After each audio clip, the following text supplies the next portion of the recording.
आपने देखना शुरू किया है BT न्यूज़ 7। मैं मुकेश तिवारी। नमस्कार।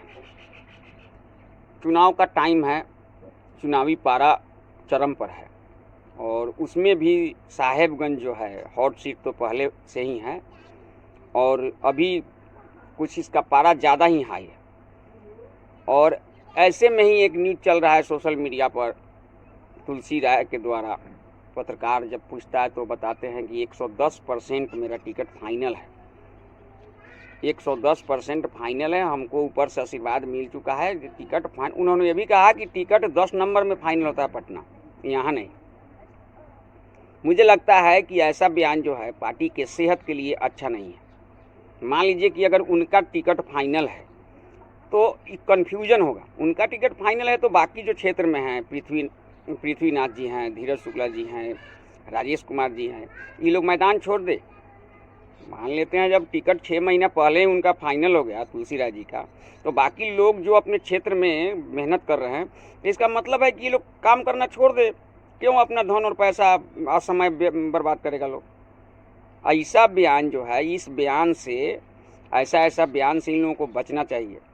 क्या टिकट लेने के लिए सिर्फ यादव होना ज़रूरी है? कनेक्टिविटी जनता के साथ होना ज़रूरी नहीं है? 6 महीना पहले ही उनका टिकट फाइनल हो गया। वो साहेबगंज के लिए क्या किए? साहेबगंज में हम लोग रह के साहेबगंज का कन कन जानते हैं। हम लोग साहेबगंज की एक एक चीज़ पर हम लोग ध्यान रखते हैं और उनको पता नहीं है तुलसी राय जी को कि साहेबगंज बरुराज ये दोनों जो है भूमिहार बैलेंसिंग सीट है। भूमिहार यहाँ का निर्णायक मोड में होता है। ठीक है, ये तो नेतृत्व का काम है, लास्ट टाइम किसको टिकट देती है किसको नहीं। टिकट देने के बाद सब लोग को एक हो जाएगा। जो ये साहेबगंज से इनको टिकट मिल गया, ये साहेबगंज के लिए क्या किए? आज विधानसभा यहाँ लड़ने के लिए टिकट का बात कर रहे हैं कि मिल गया। 1 साल पहले इनकी लड़ाई, जुबानी लड़ाई राजू सिंह से हुआ था, जिसमें इनको ये आरोप लगाए थे कि हमको अगर थोड़ा देर प्रशासन नहीं आती तो राजू सिंह हमको बोरा में कसवा के फेंक देते। ये लड़ाई उनको लड़ना चाहिए तो वो तो लड़ाई लड़े नहीं। जब इनको बोरा में कसवा कर फेंक देते तो उस आदमी को ये कैसे हरा देंगे? जो आदमी इनको बोरा में कसवाता, चाहे उठवा लिया, उस आदमी को कैसे हरा देंगे? क्षेत्र में आना चाहिए। अभी जो बताइए, अभी जो क्या बोलते हैं, यहाँ जो गोली कांड हुआ साहेबगंज में सैफुल जी पर, उस मामला को आगे बढ़ाइए। जैसे ही नाम आया किसी का, उसके बाद मीडिया से लेके नेता लोग चुप, क्योंकि नाम ले ही नहीं सकता है लोग अब जिसका नाम आया है।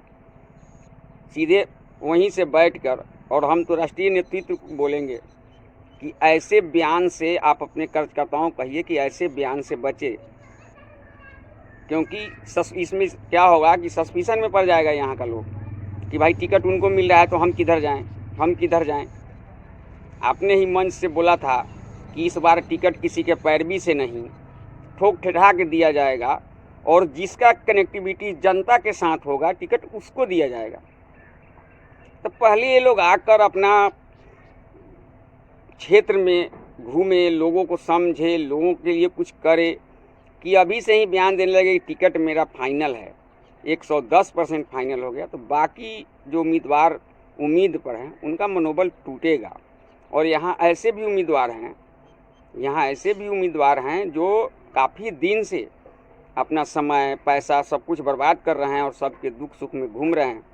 तो ऐसे लोगों का मनोबल यहाँ टूटेगा। और एक चीज़ और भी आपको देखना है कि बहुत मुश्किल से कुछ समाज आपके साथ जुड़ा है। आप लोग 15-20 साल से सत्ता से बाहर हैं, जिसका वजह नेता कम और कार्यकर्ता ज़्यादा होता है। आप लोग अनाप शनाप बोलने से बचिए, क्योंकि आपके बोलने से हो सकता है किसी एक आदमी को ठेस नहीं पहुँचे, किसी समाज को ठेस पहुँचे।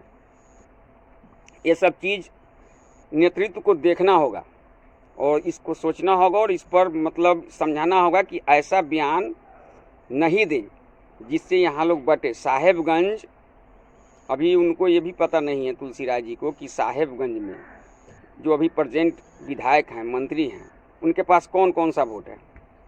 वो राजपूत जाति से आते हैं, 90% उनको उसमें का मिलेगा। भाजपा का कुछ जो वोट है, आज भी जो भाजपा के अंधविश्वास में है, जो भाजपा के साथ है, वो वोट उनको मिलेगा। आपका पार्टी गरीबों को नारा दिया था, चाहे रास्ता दिखाया, उसमें से 70% लोग अभी भाजपा के साथ है, चाहे वो राम जी हो या पासवान जी हो। क्या आप अपने सिर्फ यादव जी के वोट से जीत जाइएगा? और इतिहास रहा है कि यहाँ साहेबगंज और बरुराज में भूमिहार जिस करवट गया है, सत्ता का ताज उसी को पहनाया है। लेकिन अभी टाइम बहुत है, सब लोग मेहनत कीजिए। जिसका कनेक्टिविटी, जो भी जनता का पसंद होगा, जो आदमी लड़ाई दे सकेगा, उसको टिकट मिलना चाहिए। लेकिन इनके ही बयान से लोगों का मनोबल टूट जाएगा, लड़ने वाला का मनोबल टूट जाएगा। उनका जो, मान लीजिए जो यहाँ क्षेत्र में घूम रहा है, जो मेहनत कर रहा है, उसका जो कार्यकर्ता है, उसका मनोबल टूट जाएगा। इसलिए हम अनुरोध करेंगे कि ऐसे लोगों को ऐसा बयान देने से रोकिए, और ये नेतृत्व का काम है, हम लोग तो सिर्फ कह ही न सकते हैं। धन्यवाद।